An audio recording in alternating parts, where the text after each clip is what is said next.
요즘 코로나로 세상살이가 참 힘들죠. 그래서 예전 같았으면 생각도 못할 일들이 많이 일어나는 각박한 시절인 것 같아요. 제 인생도 여기 채널에 사연 보내주시는 분들처럼 정말 힘들고 어려운 일이 많았네요. 제가 이런 소리를 하면 주변에 저보다 나이 많은 분들은 아직 나이 40도 안 됐는데 뭐가 그렇게 힘드냐고, 나이만 젊으면 무슨 일이든 할 수 있다고 그렇게 말씀들 하시는데요. 나이가 아무리 젊어도 감당할 수 없는 힘든 일들이 있더라고요. 왜냐하면 저는 20년 전 제 나이 19살에 끔찍한 사고를 당했고 그 사고 때문에 엄청난 일을 겪었거든요. 그 일로 인해 가장 예쁜 20대 청춘을 방구석에서 우울하게 보냈었습니다.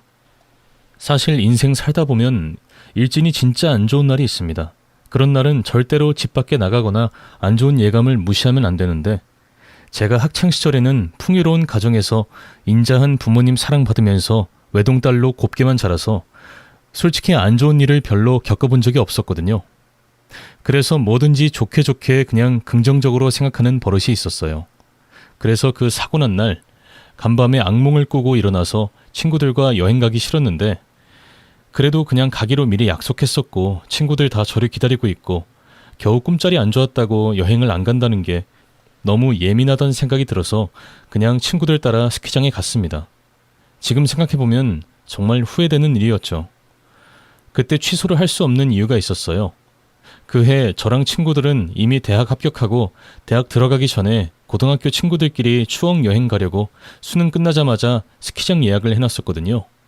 저희 아빠가 강원도에 별장이 있어서 저랑 친한 친구들 예약 잡아준 건데 이게 일이 커져버려가지고 같은 반 친구들이 자꾸 자기들도 끼겠다고 1명, 2명 더 붙기 시작한 게 규모가 커져서 결국에는 우리 반 전체가 대학 떨어진 애들 빼고는 거의 다 같이 여행 가게 되었어요. 그러니 주인공인 제가 빠질 수 없었죠. 게다가 저희 아버지도 제가 좋은 대학 합격해서 기분이 좋아서 우리 반 친구들 스키장, 리조트 이용권을 전부 다 결제해 주었습니다. 한마디로 우리 아빠가 저희 반 친구들에게 크게 쏜 거였죠.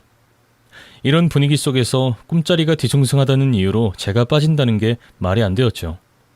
돈은 우리 아빠가 다 냈는데 나만 안 간다? 그것도 안 좋은 꿈 때문에? 그건 좀 아니라는 생각이 들어서 갔는데, 저는 이 선택을 인생에서 제일 후회합니다. 이날 간밤에 꿨던 악몽은 지금 생각하면 예지몽이었던 거예요. 그날 밤에 저는 제가 얼어붙은 강 위에서 신나게 스케이트를 타는 꿈을 꿨는데, 갑자기 얼음에 금이 가서 깨지더니 제가 강물 아래로 빠져서 아무리 열심히 허우적대도 빠져나오지 못하고 계속 강 밑으로 가라앉는 그런 끔찍한 꿈을 꾸었거든요. 한 번 자면 누가 업어가도 모를 정도로 깊은 숙면을 취하는 편이라 평소 꿈도 잘 꾸지 않는 편이었는데요. 그런데 이렇게 생생하게 물에 빠져 죽는 꿈을 꾸게 되니 뭔가 불길한 일이 있을 거라는 생각이 들었죠. 그러니 다음날 스키장을 가려니 당연히 안 좋은 예감이 들 수밖에 없고, 그 예감에 따라서 약속 취소했으면 그동안의 제 운명이 바뀌었을 겁니다. 하지만 저는 그런 꿈을 꾸고도 스키장을 가는 잘못된 선택을 했고 결국 스키장에 가서 불의의 사고를 당하고 말았습니다. 그것도 정말 어이없이 당했어요. 제가 스키를 잘못 탔거나 제 실수로 사고를 당한 거라면 그래도 좀 덜 억울할 것 같은데 진짜 지금 생각해도 화가 납니다. 저는 어려서부터 스키를 타서 진짜 웬만한 아마추어 선수만큼 잘 타기 때문에 제가 스키 타다 다칠 거라곤 꿈에도 생각해 본 적이 없거든요. 저희 아버지의 유일한 취미가 스키라서 어렸을 때부터 자연스럽게 자주 접했거든요. 아버지가 강원도에 따로 별장을 가진 이유도 바로 겨울철에 스키를 마음껏 타기 위해서였어요. 수준급의 스키 실력자인 아버지 덕분에 제 나이 또래에 비해 저 역시도 굉장히 스키를 잘 탔죠. 그래서 그날도 평소처럼 상급 코스에서 잘 내려오고 있는데 갑자기 옆에서 웬 남자애가 제 쪽으로 미친 듯이 내려오더니 제가 피할 사이도 없이 저를 치고 넘어뜨렸습니다. 정말 태어나 그렇게 놀란 것도 그렇게 아픈 것도 처음이었는데 그 정신없는 순간에도 너무 무서운 게 눈이 너무 아픈 겁니다. 남자애랑 부딪혀서 뒤로 자빠졌으면 허리나 머리나 등이 아파야 되는데 눈에서 막 피가 나는 게 느껴지고 눈에 너무 끔찍한 고통이 몰려와 너무 무서웠습니다. 친구들 막 몰려오고 뭐라 떠들어대고 소리치는데 하나도 안 들리고 그냥 눈에 너무 극심한 고통이 몰려오니 어느 순간 정신을 잃었던 것 같아요. 그리고 깨어나 보니 응급실이었고 제 눈엔 붕대가 감겨 있어서 눈을 뜰 수가 없었는데요. 엄마가 우는 소리, 아빠가 말하는 소리가 바로 옆에서 들려오더라고요. 그래서 나 어떻게 된 거냐고, 스키장에서 같은 반 남자애랑 부딪힌 것까지 기억이 나는데 왜 눈이 아픈 거냐 물었더니 엄마는 더욱 대성통곡하면서 엉엉 울기만 해서 아빠가 엄마를 진정시키고 겨우겨우 상황 설명을 해줬는데요. 듣고 보니 진짜 더 기가 막히더라고요. 알고 보니 그 남자애가 제 쪽으로 와서 갑자기 저를 넘어뜨린 걸로도 모자라 스키 폴대, 그러니까 스키 탈 때 균형 잡으려고 양손에 짚는 지팡이, 그게 있는데 넘어지면서 하필이면 이 스키 폴대로 제 눈을 찌르면서 넘어졌던 겁니다. 그러면서 제 오른쪽 각막이 찢어지는 큰 사고로 이어진 거였죠. 물론 그 남자애가 고의를 가지고 한 행동은 아니지만 아무리 실수라고 해도 용납할 수 없었습니다. 나중에 알고 보니 이건 전부 초짜가 괜히 상급 코스에서 스키 타려다가 벌어진 사고였습니다. 사고가 있던 날 우리 반 남자애들끼리 쓸데없이 내기가 붙어버린 겁니다. 그래서 상위 코스에서 이긴 애들이 피자 쏘기로 하고 지들끼리 시합을 했나 봐요. 그런데 제 눈을 찌른 가해자 남자애는 여기서 지기 싫어서 오기를 부리고 괜히 스키를 잘 타는 척 상급 코스에서 내려오다가 가파른 경사면의 속도를 이기지 못하고 중심을 잃고 제 쪽으로 미끄러져 온 거죠. 그 남자애는 평생 동안 스키장에 온 적이 한두 번이 전부일 정도로 생초짜라고 하더라고요. 그런 초보자가 상급차 코스에 멋대로 타다가 제대로 사고를 친 거였어요. 그리고 운 나쁘게 그 피해자는 저였죠. 진상을 알고 나니 더 화가 나더라고요. 제가 조금이라도 잘못한 점이 있으면 이렇게라도 억울하지는 않을 텐데. 게다가 정작 모든 잘못의 원인인 그 남자애는 몸 하나 다치지 않고 멀쩡하더라고요. 그러니 저희 부모님도 저도 더 분통이 터지고 화가 나더라고요. 이건 운전으로 따지자면 완전 중앙선 침범입니다. 그런데 여기까지도 이해하겠는데 도대체 왜 스키포를 잘못 쥐고 있어서 제 오른쪽 눈을 찌른 건지, 고의는 아니었겠지만 진짜 미치겠더라고요. 그래서 저희 아빠, 엄마는 아무리 미성년자라도 살인미수로 해서 깜빵에 쳐넣어야 한다고 소리치고 그 남자의 부모는 저희 부모님 전화로 제발 합의금은 얼마라도 드릴 테니 고소하지 말고 합의해달라고 애원하고 있는 상황이었습니다. 아무래도 그 남자의 집안보다 저희 집안이 더 잘 사는 편이라서 아버지가 아는 지인들과 인맥을 활용해서 그 남자애를 제대로 손봐주려고 벼르고 계시고 있었죠. 그 남자애는 저희 반에서 평소 공부도 잘하고 성격도 좋아서 나름 여자애들한테 인기가 많은 친구였어요. 저랑 몇 마디 나눠본 적은 없지만 평판이 나쁘지 않고 좋은 애라는 것을 어렴풋이 알고 있었죠. 하지만 그렇다고 해서 제 눈을 이렇게까지 만든 그 남자애를 용서할 수는 없었어요. 왜냐하면 의사 선생님이 제 오른쪽 눈은 시신경이 손상되어서 현재로서는 각막 이식도 불가능하다고 하시더라고요. 시신경이 회복되는 걸 기다려야겠지만 만약에 돌아오지 않는다면 계속 실명한 채 살아야 한다고 해서 저는 가해 남자애를 죽이고 싶었습니다. 하루아침에 멀쩡한 저를 장애인으로 만들어놨으니까요. 그래서 용서할 수 없다고 그 남자애도 반드시 고소해서 날 이렇게 만든 벌을 받게 할 거라고 울고불고 난리를 쳤고, 저희 엄마 아빠도 아무리 가해 남자의 부모가 울고불고 찾아와서 애원해도 절대로 합의 없다고 해서 그 남자애는 과실치상으로 고소당했습니다. 걔네 부모님이 계속 찾아와서 고소 취하해달라고 하더군요. 하지만 저희 부모님은 아예 만나주지도 않았습니다. 그런데 제가 태어나는 날 그 남자애가 꽃다발을 들고 저를 찾아온 게 아니겠어요?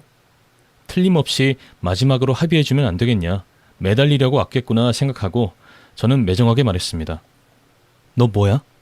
네가 여기가 어디라고 찾아와? 멀쩡한 사람 한쪽 눈 실명시켜놓고 지금 나한테 합의해달라고 온 거야? 분명히 말해두는데 합의는 없어. 그리고 너 애들이 아무리 부추겨도 상급 코스에 오면 안 되는 거였어. 그 실력으로 무슨 상급 코스를 와. 그리고 상급 코스 와서 넘어질 거면 혼자서 넘어질 것이지. 왜 나랑 부딪히고 내 눈을 찔러? 왜? 나 너 평생 용서 안 할 거고 너도 나처럼 평생 괴로워하면서 살아. 하지만 그 애는 고개를 숙이고 제가 하는 말을 듣기만 하더군요. 그리고 제가 말을 마쳤을 때 그 애의 얼굴을 보니까 온 얼굴이 눈물 범벅이었습니다. 그 얼굴에서 너무너무 미안한 마음이 느껴져서 저도 모르게 짠해질 정도였으니까요. 그 애는 제 얘기를 다 듣더니 뜻밖의 얘기를 꺼냈습니다. 용서라니, 합의라니, 내가 감히 너한테 어떻게 그런 걸 바래. 나 그런 말 하러 온 거 아니야. 그냥 너무 미안하다고. 진짜 너무너무 미안하다고. 이 말 하려고 온 거야. 진짜 미안하다. 이렇게 말한 그 애는 조용히 꽃다발을 놓고 돌아서는데 그 뒷모습을 보는데 왜 그렇게 눈물이 났는지 몰라요. 그냥 저 스스로가 불쌍하기도 하고 저 남자애가 불쌍하기도 하고 한순간에 이렇게 지옥에 떨어지다니 이게 뭔가 어이가 없고 서러워서 눈물이 났던 것 같습니다. 그렇게 집으로 돌아오고 나서 밤새 그 남자애의 우는 얼굴이 생각이 나서 잠을 이루지 못했습니다. 따지고 보면 그 남자애도 일부러 그런 건 아닐 텐데 어찌 보면 운이 나빠서 서로 이런 상황에 처한 건데 제가 너무 매정하게 구는 게 아닌가 싶어서 괜히 미안한 마음도 조금 들더라고요. 결국 그 다음날 저는 엄마 아빠한테 가해 남자애를 용서해주고 싶다고 말했어요. 엄마 아빠는 당연히 펄쩍 뛰었습니다. 아니 너 지금 그게 무슨 소리야? 멀쩡한 네 신세를 이렇게 조져놓은 놈을 뭘 해주겠다고? 너 제정신이야? 너 넘어지면서 머리도 다친 거 아니냐? 야, 그놈 때문에 평생 외눈박이로 살아야 하는데 무슨 용서를 해준다는 거야? 이참에 제대로 밟아버리고 지가 뭘 잘못했고 누굴 건드렸는지 평생 반성하게 만들어야지, 안 그래?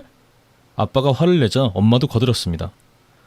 그래, 네가 지금 약물 치료 받고 있어서 그 약물이 무슨 부작용 일으킨 거 아니니? 합의라니 그게 말이나 되는 소리야? 이 엄마는 지금 네 오른쪽 눈을 이렇게 만든 놈 눈도 똑같이 해주고 싶은데 그걸 못해서 한이 될 지경인데 뭐 합의? 난 절대 허락할 수 없다. 하지만 저는 부모님을 설득했습니다. 엄마, 그 남자애 나랑 동갑이잖아. 쟤도 올해 명문대 합격해서 입학 앞두고 있었던 애야. 나랑 똑같아. 근데 지나 나나 지질이 운이 없어서 사고를 당했던 거야. 근데 나는 시신경 다 회복돼서 각막 이식하면 다시 한쪽 눈 되찾을 수 있는데 만약에 지금 내가 합의 안 해줘서 소년원이라도 들어가게 되면 대학 입학 취소되는 거야. 한 학기도 못 다니면 휴학도 할 수 없잖아. 만약에 그렇게 된다면 그 애의 인생은 되돌릴 수 없게 되는 거야. 막말로 나는 각막 이식 수술 못해도 한쪽 눈 가지고 살아가면 조금 시야는 좁아져도 보이기는 하지만 그 남자애는 전과자 되는 거잖아. 그리고 반 친구한테 얘기 들어보니까 집안 형편도 어려운 것 같다고 하던데 만약 내가 합의 안 해줘서 이번에 대학 못 가면 아마 걔 평생 고졸 출신으로 나중에 제대로 취업도 못 할 거야. 이거사, 지금 누가 누굴 걱정해? 넌 지금 하루아침에 아무 잘못 없이 장애인이 돼버렸는데 네가 지금 한가하게 그놈 걱정할 때야?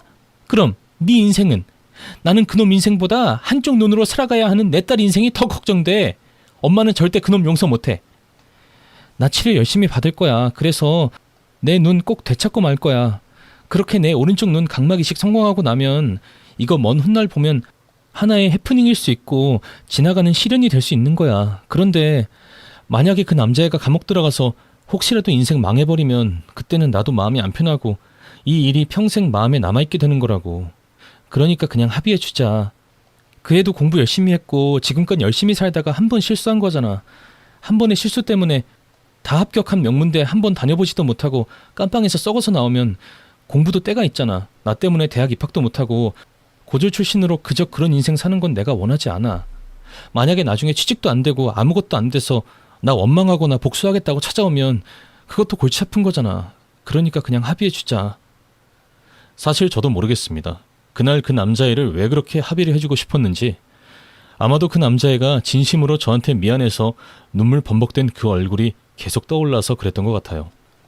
아무튼 합의해주자는 저의 말에 부모님은 너무 황당해하시고 이해할 수 없다고 했지만 그래도 결국엔 제 뜻을 들어주었고 남자애는 합의 덕에 처벌은 받지 않고 남자의 부모님이 제 치료비를 전부 부담해주는 것으로 이 일은 마무리가 되었습니다. 사실 저희 집이 딱히 돈이 아쉬운 건 아니었지만 그래도 부모님이 손해배상이라도 안 받으면 화병으로 죽을 것 같다고 하시더군요. 아무튼 그때까지만 해도 저희 가족은 마음이 좀 유했던 게 남은 한쪽 눈은 잘 보였기 때문에 남들이 보기에는 오른쪽 눈 안 보이는 게 크게 티가 안 나서 다치기 전이랑 비슷한 생활을 했었고 장애인 차별을 받지 않을 때니까요. 물론 한쪽 눈만 보인다고 해서 불편함이 아예 없었던 건 전혀 아니었지만 그래도 두 눈이 실명이 된 게 아니었기에 좋게 좋게 넘어가자고 생각했죠. 그때는 나중에 병원에서 약물 치료를 좀 받으면서 시신경 회복된 후에 오른쪽 눈 각막 이식 수술 받으면 예전으로 돌아올 수 있을 거라고 착각했죠. 한마디로 너무 쉽게 생각했던 겁니다. 하지만 생각보다 오른쪽 눈 시신경은 쉽게 회복되지 않았고 저는 한쪽 눈으로 대학 생활을 하는 시간이 제 예상보다 훨씬 길어졌습니다. 무려 대학교 2학년 때까지도 한쪽 눈으로 생활해야 했으니까요. 한쪽 눈으로 레포트 쓰고 시험 치고 그 많은 논문들 분석하고 책 보고 그렇게 왼쪽 눈으로만 생활을 하다 보니 시간이 지날수록 시력이 떨어지는 게 느껴졌어요. 병원에서도 자연스러운 현상이라고 그러더라고요. 양손으로 들던 짐을 한 손으로 들게 되면 당연히 부담이 돼 피로가 쌓이는 것처럼 시력이 계속 나빠질 수 있다고 하더라고요. 그 말을 들으니 이러다가 멀쩡한 왼쪽 눈마저 잃을 것 같은 생각에 정말 눈앞이 깜깜해졌어요. 이때 열심히 눈 관리를 했어야 했는데 어리석게도 그러지 못했죠. 대학 생활을 하신 분들이라면 다들 알겠지만 처음 입학하고 나서 가장 많이 하는 게 공부보다 술 먹는 거잖아요. 병원에서 술 많이 마시면 안 된다고 그렇게 주의와 당부를 줬건만 동기들이랑 선후배랑 어울리다 보니 저만 혼자 빠지기가 너무나 어렵더라고요. 저도 제 몸 상태를 알고 있기에 완전 취할 때까지 포금을 하진 않았지만 술 한두 잔에도 급격하게 시력이 나빠졌어요. 그러니 자연스럽게 병원에서는 조금 효과가 센 치료제를 사용하게 되었고 여기서 크게 문제가 발생했어요. 의사 선생님의 잘못인지 몸 관리 못한 제 잘못인지 모르겠지만 새롭게 주입한 치료제가 제 몸에서 심각한 부작용을 일으켜서 저의 왼쪽 눈마저 멀어버린 겁니다. 눈 멀기 하루 전날이 아직도 생생히 기억나는데요. 그때도 어김없이 병원에서 시신경 치료를 받고 부모님이랑 집에 왔어요. 그런데 시간이 지날수록 눈앞이 뿌옇게 흐려지는데 안개가 낀 것처럼 너무 답답하더라고요.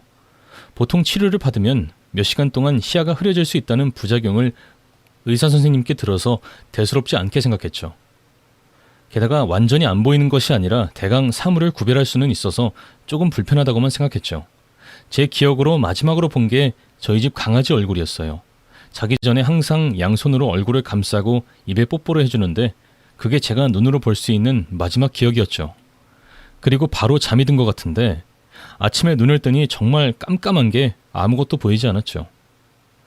그때 느꼈던 두려움과 충격이 아직도 뇌리에서 잊혀지지가 않습니다. 다급히 엄마를 불렀고 그렇게 그 뒤로 쭉 암흑세계에서 살았죠.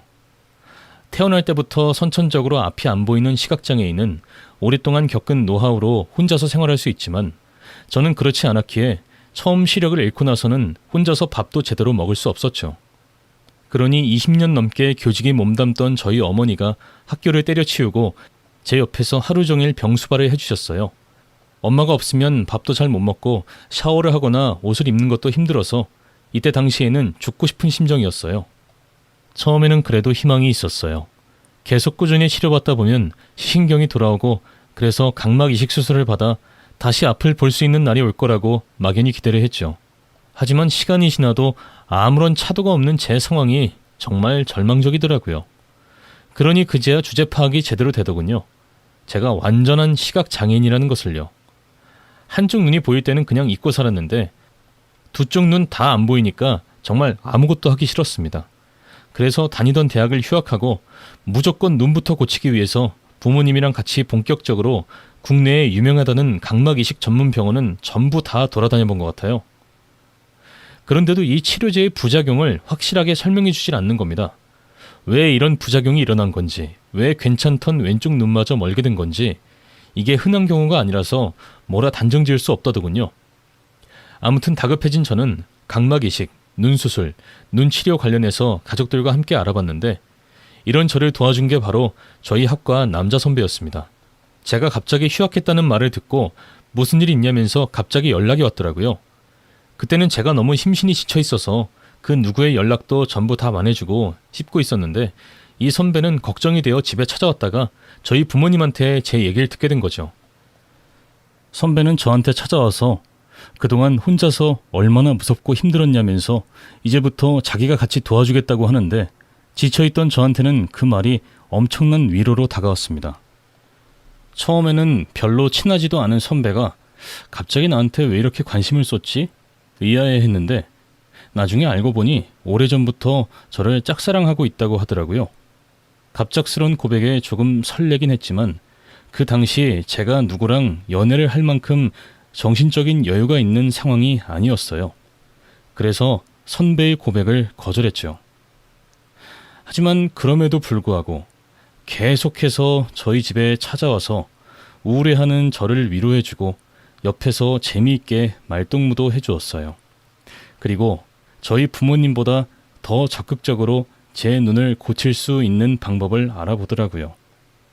처음 도와주겠다고 했던 말이 거짓이 아니라는 것을 증명하듯이, 그리고 진짜로 그는 말뿐만이 아니라 각막 이식 관련 자료도 찾아보고 유명하다는 병원도 알아봐 주었죠. 그렇게 지극정성으로 옆에서 저를 위로해주고 병간호해주는 모습에 결국 선배의 마음을 받아줄 수밖에 없었어요. 부모님도 선배를 굉장히 마음에 들어해서 모두의 축복 속에 행복한 연인 사이로 발전했죠. 제게는 난생 처음으로 사귄 남자친구였죠. 그런데 막상 그의 얼굴을 못 보니까 얼마나 답답하고 우울하던지. 물론 한쪽 눈 멀기 전에 얼굴을 본 적이 있긴 했지만 매일 실제 사람 얼굴을 보는 거랑 봤던 얼굴을 기억하는 것은 엄청난 차이가 있었으니까요. 그래서 저는 어떻게 해서든 시신경 손상된 현재 상태로도 각막 이식 수술을 받고 싶었지만 국내 의사들은 하나같이 무리라고 했습니다. 그런데 제 남자친구는 엄청난 노력으로 마침내 일본에서 시신경 손상된 상태에서도 각막 이식을 할 수 있다는 선생님을 찾았고 저희는 일본에서 수술받을 준비를 했습니다. 그쪽에서 어마어마한 수술비를 요구했지만 다시 시력을 되찾을 수만 있다면 그깟 돈이 문제겠어요? 저는 아빠한테 말해서 단번에 돈을 받아낼 수 있었는데 막상 갈 때 되니까 엄마가 엄청 걱정하면서 재수없는 소리를 하기 시작하는 겁니다. 그런데 자꾸 이런 말 하면 네가 짜증내는 거 알고 있는데 엄마랑 친한 동창 아들이 안과 의사인데 너에 대해서 얘기를 하니까 엄청 걱정을 많이 하더라고. 자기의 의학 상식으로는 시신경이 완전히 손상이 됐는데 각막 이식이 가능하다는 건 그거는 있을 수가 없는 일이라는 거야. 너 제대로 알아보고 가는 거 맞아? 아니, 아무래도 자꾸 마음에 걸려서 그래. 엄마, 지금 내 남친 못 믿는 거야? 그 불가능한 일을 해내는 의사를 내 남친이 엄청 노력해서 찾아낸 거잖아. 고맙다는 말은 못할 망정 가는 사람 기분을 이렇게 상하게 하냐? 두고 봐. 나 수술 성공하기만 하면 엄마도 내 남친이 얼마나 유능하고 똑똑하고 자상하고 좋은 사람인지 인정하게 만들어줄 거니까. 저는 그렇게 큰 소리를 빵빵 치면서 남친과 함께 일본으로 떠났고 수술 전 일본에서 평범한 커플처럼 즐겁게 데이트를 했습니다. 비록 눈은 안 보였지만 다정한 남친이 완벽하게 챙겨줘서 크게 불편할 게 없을 정도였어요. 사실 시력을 회복하고 나면 가장 하고 싶었던 일이 남자친구랑 여행 가는 일이었는데 그때는 앞이 보이지 않았음에도 불구하고 너무나도 재미있고 설레더라고요. 게다가 수술을 앞두고 긴장한 저를 달래주기 위해 남자친구가 이벤트를 참 많이도 준비했더라고요. 제가 고등학교 때부터 즐겨보던 만화책과 애니메이션의 배경이 되는 관광지에도 데려가주고 맛집 투어도 하면서 여행의 즐거움을 실컷 느꼈죠. 그런데 그렇게 데이트를 하고 호텔 룸으로 올라가는데 문을 열자마자 꽃향기가 진동을 하더라고요. 알고 보니 남자친구가 저 몰래 호텔방 전체를 꽃으로 데코레이션을 했었던 거예요. 게다가 고급 레스토랑처럼 스테이크와 와인을 준비하여 둘만의 행복한 시간을 보냈죠. 남자친구가 준비한 특별한 이벤트에 저는 너무나도 감동했죠. 준비한 음식을 먹고 와인을 나눠 마시며 혹시라도 이식 수술이 잘못된다 해도 오늘을 잊지 않겠다고 정말 고맙다고 마음을 표현했는데 그때 갑자기 남친이 제 앞에 무릎을 꿇더라고요. 그리고 제 손에 반지를 끼워 주었어요. 그러니까 이 날의 이벤트는 단순한 이벤트가 아니라 저에게 청혼을 하는 자리였던 겁니다. 남친은 저에게 이번 수술이 끝나면 결과에 상관없이 결혼하자고 했습니다. 평생 제 옆에서 있겠다면서 만약 수술이 잘못되면 죽을 때까지 제 눈이 대신 되어주겠다며 제게 영원한 사랑을 맹세했죠. 장애인인 저에게 청혼을 해주다니 저는 너무 감동을 받았고 눈물이 흐르더라고요. 그래도 혹시라도 수술이 잘못되면 어쩌나 그런 걱정 때문에 쉽게 결혼하자고 말을 할 수는 없겠더라고요. 그래서 수술 결과 보고 다시 생각하자고 했더니 자기야, 그냥 내가 좋으면 허락해줘.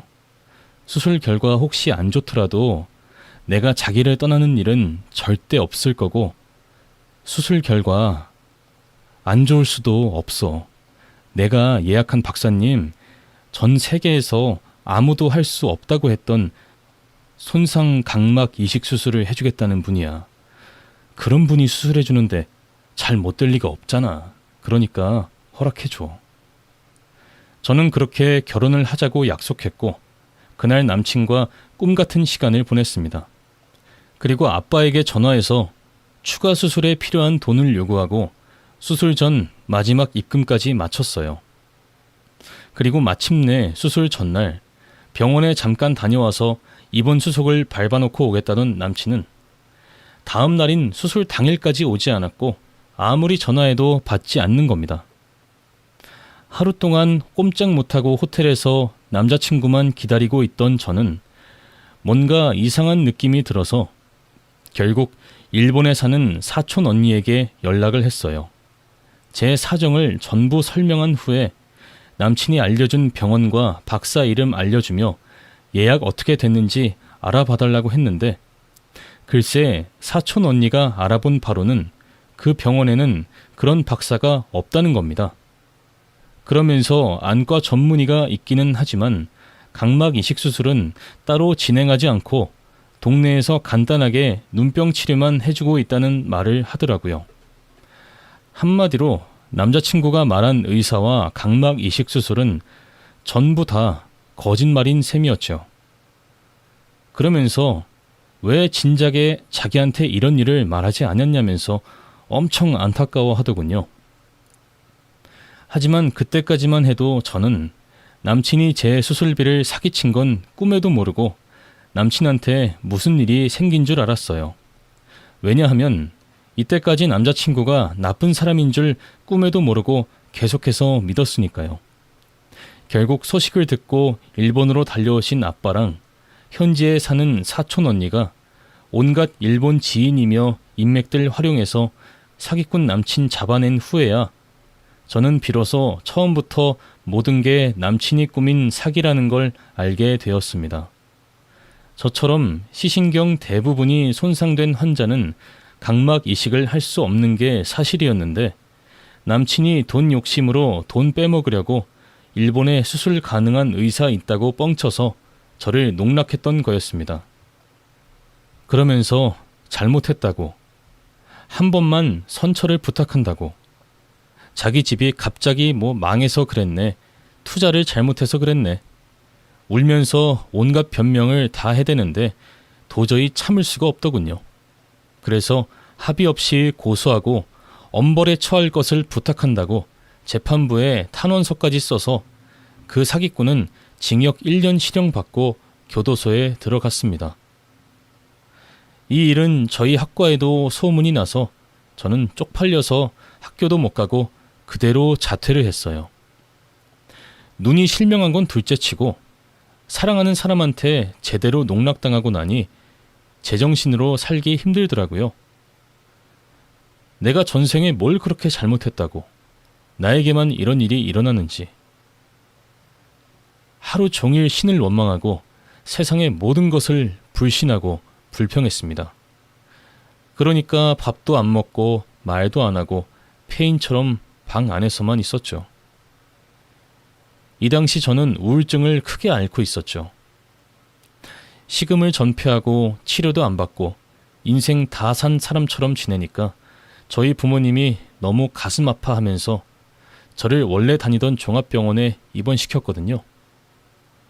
원래 제 주치의던 선생님이 지금 조금씩 시신경 회복 중이고 잘만 되면 진짜로 희망이 있다고 절대로 삶의 의지를 포기하면 안 된다고 계속 위로를 하면서 절 달랬는데 그 사기꾼 때문에 의사 선생님 말까지도 전부 거짓말로 느껴지는 겁니다. 그리고 친구들이 병실을 찾아와서 온갖 좋은 구절의 시나 격언을 들려주며 힘을 내라고 했지만 그것도 하나도 귀에 안 들어오더군요. 아무튼 그냥 누가 무슨 말을 해도 살고 싶지가 않았고 그냥 인간이 다 싫었습니다.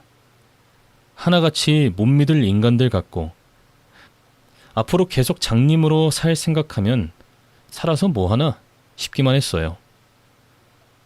그래서 죽기로 결심하고 착하게 치료받는 척을 하면서 병원의 의약품실 구조를 온몸의 감각으로 익혔습니다. 그리고 운이 좋게도 간호사들 얘기 나누는 걸 듣다가 비밀번호까지 알아냈죠. 그래서 모두 잠든 밤 몰래 빠져나와서 의약품실로 들어가서 수술제와 항우울제를 훔치려 하는데 순간 누군가가 제 손을 확 붙잡더라고요. 그래서 저는 이거 놓으라고, 나 좀 제발 죽게 놔두라고 소리쳤는데 이게 무슨 짓이에요? 여기 살겠다고 온 다른 환자들 보기 쪽팔리지도 않아요? 겨우 눈 각막 이식이 힘들어졌다고 죽을 생각할 정도로 자기 삶을 하찮게 생각할 거면 죽어요. 살아봤자 가치 없는 인생일 테니까. 다만 우리 병원에는 피해주지 말고 퇴원하고 혼자 조용히 죽어요. 우리 병원에서는 못 죽어요. 제가 맡은 환자들 중에서는 항암 치료 받는 6살 꼬마애도 있는데 걔는 맨날 밥 먹고 토하고 독한 항암제 때문에 피부가 새까맣게 되고 머리카락이 다 빠져도 저희 의료진이 오면 살려달라고 꼭 낫게 해달라고 하지 죽고 싶다는 말 한 번도 한 적 없어요. 6살 꼬마애도 그러는데 지금 다 큰 성인이 뭐 하는 거예요? 아무튼 본인이 죽든 말든 상관없지만 여기서 죽진 말아요. 분명 경고했어요. 그 남자 간호사의 호통에 저는 눈물을 펑펑 흘리면서 죄송하다고 말할 수밖에 없었습니다. 그리고 정신이 번쩍 들더라고요. 내가 지금 무슨 짓을 한 건가?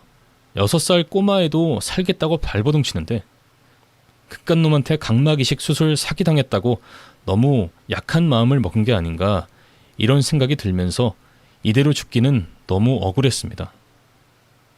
사기꾼 전남친한테 할 수 있는 최고의 복수는 제가 진짜 치료 잘 받고 시신경 복구해가지고 각막 이식 성공해서 잘 사는 거, 그게 최고의 복수란 생각이 들더라고요. 게다가 한평생 저만을 위해 살아오신 우리 부모님을 생각하니 너무 죄송스러워 얼굴을 들 수가 없었어요. 스키장에서 한쪽 눈이 먼 그날부터 지금까지 늘 제 옆에서 저를 감싸주셨는데요. 그런 부모님을 두고 저 혼자 편하게 죽을 수도 없겠더라고요. 그래서 그 다음 날부터 저는 다시 정말로 치료에 열중했고 그 남자 간호사는 처음에는 저를 감시하다 이내 제 진심을 눈치채고는 저를 엄청 챙겨주기 시작했습니다. 처음에는 동정인 줄 알았죠. 그런데 어느 날 치료하고 잠든 제 손을 누군가 몰래 잡아주는 느낌이 났는데 그게 그 남자 간호사더군요. 아, 이 사람이 날 좋아하는구나. 그때야 눈치를 챌 수 있었는데 전남친 사기꾼 놈 때문에 쉽게 마음을 열 수는 없었죠. 그런데 그 남자 간호사는 시신경 치료할 때마다 제 곁에서 신경을 써주고 함께 했고 그 바쁜 와중에도 각막 이식 관련 믿을 만한 정보들을 찾아서 저희 부모님한테 전해주고 자기 가족 일처럼 챙겨주었습니다. 그렇게 10년이 흐르고 긴 시간이 흘러도 변하지 않는 그를 보면서 저는 마음의 문을 열었고 마침내 두 번째 남자친구가 생겼습니다. 저희는 어느새 30대 중반, 진짜 결혼 정년기가 되었죠. 하지만 절대로 결혼만큼은 간호사인 남자친구를 위해서라도 쉽게 할 수는 없었어요. 비장애인과 장애인의 결혼이 말처럼 쉬운 일도 아니고요. 저는 각막 이식 수술을 하고 난 후에 결혼을 하겠다고 선언했습니다. 하지만 남자친구와 저희 부모님은 제 의사는 이미 상관없는지 이미 저희 집에 방 한 칸을 남자친구에게 내주고 부모님과 남자친구와 같이 사는, 그러니까 저희 부모님 모시고 사는 동거 생활이 시작되었습니다. 장인 장모 모시고 사는 사위와 다를 바가 없는 생활이었죠. 어느새 저희 부모님이 그 사람을 더 의지하고 있었으니까요. 결국 저는 부모님과 그 사람의 바람대로 더는 고집을 피우지 못하고 그 사람과 결혼을 했고, 비록 여전히 눈은 안 보이지만 누구보다 절 사랑해주는 사람과 함께 안정적인 생활을 해 나갔는데요. 결혼 1년째 되는 결혼 기념일에 그 사람이 손수 저에게 요리해주고 선물이 있다면서 엄청난 얘기를 꺼냈습니다. 그건 제 시신경이 많이 회복되어 이제 남들처럼 각막 이식을 할 수 있다는 안구 검진 결과서였습니다. 비록 눈이 안 보여서 결과지를 직접 볼 수는 없었지만 저 그 결과지 끌어안고 얼마나 울었는지 모릅니다. 그리고 이미 제가 회복되는 때에 맞춰 이식받을 안구를 구해 놓았다고 드디어 이식수술 할 수 있을 거라고 하는데, 다른 거 아무것도 생각 안 나고 지금의 남편 얼굴을 진짜로 볼 수 있겠다는 생각을 하니까 너무 마음이 떨렸습니다. 그리고 이식수술 당일, 수술 들어가기 직전에 남편은 농담을 하더군요. 만약에 수술 후에 눈 떴는데 자기가 너무 못생겼으면 어떡할 거냐고요. 저는 못생기면 도망갈 거니까 이식수술 마칠 때까지 어떻게든 잘생겨지라고 농담했습니다. 그렇게 둘이 막 장난치고 웃으니까 조금 긴장이 풀리면서 마음이 안정되더라고요. 남편은 아무 걱정 말고 들어가라고 제 손을 꼭 잡아주었고, 저는 이식수술을 받으러 수술방으로 들어갔습니다. 수술대에 누워 마취를 하기 전에 얼마나 떨렸는지 모릅니다. 제발 마취에서 깨어나 눈을 떴을 때 밝은 빛이 보이기를 빌고 또 빌면서 이식수술을 받았습니다. 다행히 제 수술 결과가 너무 잘 돼서 양쪽 눈을 되찾을 수 있을 거라는 선생님 말씀을 듣는데, 그동안 고생했던 시간들이 떠올라 눈물이 펑펑 쏟아지더군요. 엄마, 아빠, 남편도 전부 다 펑펑 우는 소리가 들렸습니다. 그리고 마침내 후속 치료를 받아서 눈의 붕대를 풀게 된 날, 저는 눈앞에 있는 사람을 보고 너무 놀라 입을 다물 수 없었습니다. 아직 시력이 다 돌아오진 않아서 선명하게 보이진 않고 뿌옇게 잔상이 흩어졌지만 그래도 사람을 구분할 수 있는 정도는 되었거든요. 그래서 지금 제 앞에 앉아있는 사람의 정체를 확인하고 입이 떡 벌어질 수밖에 없었습니다. 제가 너무 놀라니까 그 남자는 여보 괜찮아? 왜 그래? 하고 물었는데 그 말이 더욱 충격적이었습니다. 그러니까 그 믿을 수 없는 남자가 내 남편이었다는 걸 알게 되니까 그야말로 멘붕이 왔어요. 왜냐하면 그 남자는 바로 20년 전 제가 19살 때 스키장에서 저랑 부딪히는 바람에 제 눈을 멀게 한 그 가해 남자애였으니까요. 20년이란 많은 세월이 지났지만 절대로 잊을 수 없는 얼굴이어서 단번에 알아볼 수 있었습니다. 저는 너무 놀라서 네가 어떻게 내 앞에 있냐고, 설마 네가 내 남편이냐고 물었는데 남편은 설마 자기를 기억하는 거냐고 너무 놀라더군요. 20년이 흘러서 기억 못할 줄 알았나 봐요. 저는 내가 너를 꿈에라도 어떻게 잊냐고, 내 눈을 쉽게 이식받을 수 있고 쉽게 시력을 되찾을 수 있을 것 같아서 그렇게 쉽게 합의를 해줬지만 막상 이렇게 고통스러운 세월을 보내면서 너를 너무 쉽게 용서해 준 것 같아서 얼마나 후회하고 원망했는 줄 아냐고 솔직한 마음을 말해버렸는데요. 남편, 아니 그 애는 눈물을 쏟으며 제 앞에 무릎을 꿇더군요. 그때 너무너무 잘못했고 미안하다고요. 그때 저한테 미안한 마음으로 대학 자퇴하고 다시 공부해서 간호학과를 재입학했다고 합니다. 어떻게든 저처럼 하루아침에 다쳐서 고통스러워하는 환자들에게 도움을 주고 싶은 생각으로 간호사가 됐고 일부러 제 눈 주치의가 있는 병원에 취직을 했던 거였는데 한동안 제가 안 보여서 다행히 이식수술이 잘 돼서 잘 살고 있는 줄 알았대요. 근데 그 사기꾼 새끼한테 당하고 다시 와서 죽으려 한 거 보고 앞으로 자신의 인생은 저한테 속죄하면서 살기로 마음 먹었다더군요. 그리고 그게 동정심 때문이 아니라 사실 고등학교 때부터 저를 좋아했고 그날 잘 타지도 못하는 스키를 상급 코스에서 탔던 것도 저한테 잘 보이려고 그랬다는 겁니다. 자기가 뭐든 빨리빨리 잘 배워서 스키도 연습 몇 번 하면 상급 코스에서도 잘 탈 수 있을 줄 알았대요. 그리고 지금은 그 오만이 세상에서 제일 후회스러운 일이라고, 다시는 그런 경솔한 짓을 하지 않을 거라고 다짐을 하더군요. 아무튼 남편한테 지금까지 얘기를 듣는데 되게 혼란스러웠습니다. 저한테 그 애는 어쨌든 가해자인데 또 제 목숨을 살려준 은인이고 저희 엄마 아빠를 보살펴주고 아들 노릇을 하고 저를 너무나 사랑해주는 최고의 남편이고, 근데 어쨌든 과거에는 나한테 씻을 수 없는 상처를 준 사람이고, 그렇게 혼란스러웠지만 그래도 과거보다는 현재가 중요하고 무엇보다 남편 덕에 수술이 잘 됐으니까 저는 과거는 모두 잊기로 했습니다.